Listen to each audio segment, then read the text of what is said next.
നമ്മുടെ വിഴിഞ്ഞത്ത് കാണാതായ ജോണിൻ്റെ വീട്ടിലേക്ക് ഇന്നലെ സംഭവിച്ചൊരു വിഷയമാണ്. പക്ഷെ ഇന്ന് അതൊരു വേറെ തലത്തിലേക്ക് എത്തിയിട്ടുണ്ട്.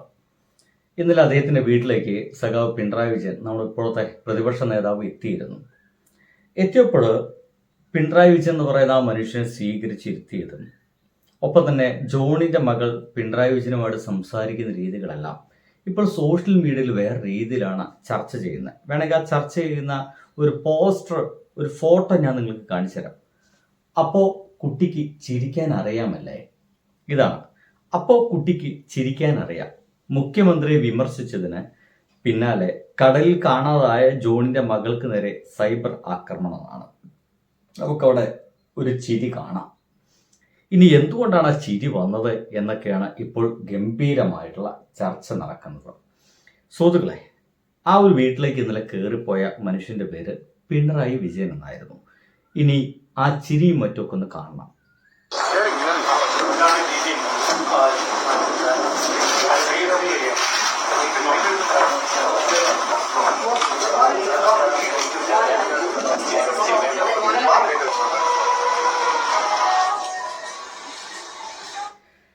അവര് ഏറെ നേരം അവിടെ കുറച്ചു നേരം നിശബ്ദമായിരിക്കുന്നു. കാര്യങ്ങളെക്കുറിച്ചിട്ടൊക്കെ പ്രതിപക്ഷ നേതാവ് അന്വേഷിക്കുന്നു.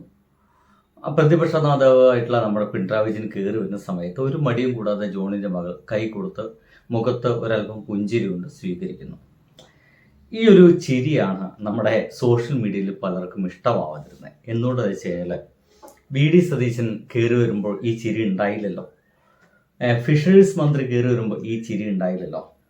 ജോ എന്ന് പറയുന്ന I forgot the name of that minister, അദ്ദേഹം കയറി വരുന്ന സമയത്ത് ആ ഒരു ചിരി ഉണ്ടായിരുന്നല്ലോ. എന്ന് വെച്ച് കഴിഞ്ഞാൽ നിങ്ങൾക്ക് കോൺഗ്രസ്സുകാർ കയറി വരുമ്പോഴൊന്നും നിങ്ങളുടെ മുഖത്ത് ചിരിയില്ലല്ലോ. എന്നാൽ നിങ്ങൾ കമ്മ്യൂണിസ്റ്റുകാർ ആരെങ്കിലും കയറി വരുമ്പോൾ നിങ്ങളുടെ മുഖത്ത് ചിരി ഉണ്ടല്ലോ, അല്ലേ? പിണറായി വിജയൻ കയറി വരുന്ന സമയത്ത് നിങ്ങളുടെ മുന്നിൽ ചിരി ഉണ്ടല്ലോ.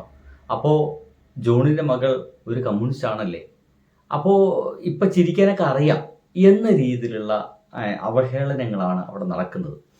എന്തുകൊണ്ടാണ് നിലവിൽ ഭരിക്കുന്ന ഒരു ഗവൺമെൻറ്റിൻ്റെ ആരെങ്കിലും കയറി വരുമ്പോൾ ആ പെൺകുട്ടി ചിരിക്കാത്തത് എന്നതിന് വേണമെങ്കിൽ കൃത്യമായിട്ട് ഉത്തരം പറയാം.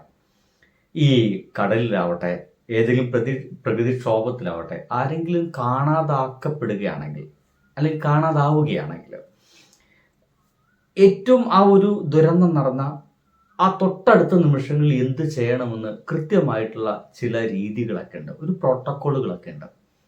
അത് ഏറ്റവും ക്രൈസിസ് ആയിട്ടുള്ള നിമിഷങ്ങളാണ്. ആ നിമിഷത്തിൽ എന്ത് ചെയ്യണമെന്ന് കൃത്യമായിട്ടുള്ള ചില നീക്കുപോക്കുകളൊക്കെ ഉണ്ട്.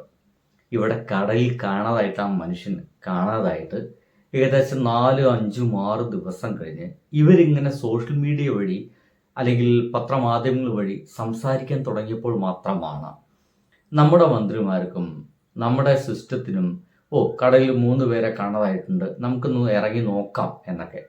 നോക്കൂ, 6, 7, 8 ദിവസം കഴിഞ്ഞിട്ടാണ് നേവി അടക്കം വരുന്നത്. ഇതൊക്കെ എന്തുകൊണ്ട് ഇങ്ങനെ അലംഭാവം കാണിച്ചു?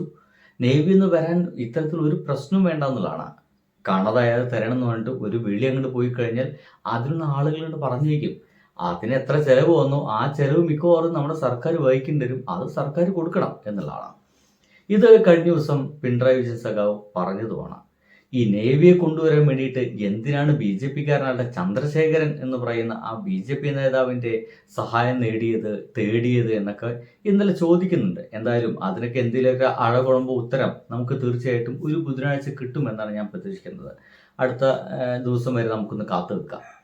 എന്തൊക്കെയാലും ഇവിടെ ഒരു തരത്തിൽ പറഞ്ഞു കഴിഞ്ഞാൽ നമ്മുടെ കേരള രാഷ്ട്രീയത്തിലെ ഒരു ഏറ്റവും തലമുതിർന്ന നേതാവ് എന്നുള്ള സംഗതിയൊക്കെ വേണമെങ്കിൽ മാറ്റിവെക്കാം.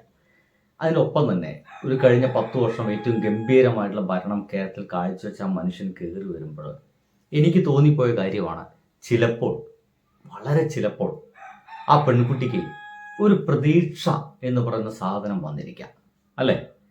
അതിൻ്റെ ഭാഗമായിട്ടായിരിക്കാം ആ ഒരു പിണറായി വിജയൻ എന്ന് പറയുന്ന ആ ഒരു നേതാവിനോട് ചിരിക്കാൻ അവർക്ക് തോന്നിയിട്ടുണ്ടായിരിക്കുക. അങ്ങനെ തോന്നിയിട്ടുണ്ടെങ്കിൽ നിങ്ങൾക്ക് എന്തുവാണ് എന്നാണ് ചോദിക്കാനുള്ളത്. അങ്ങനെ തോന്നിയിട്ടുണ്ടെങ്കിൽ നിങ്ങൾക്കെന്താ?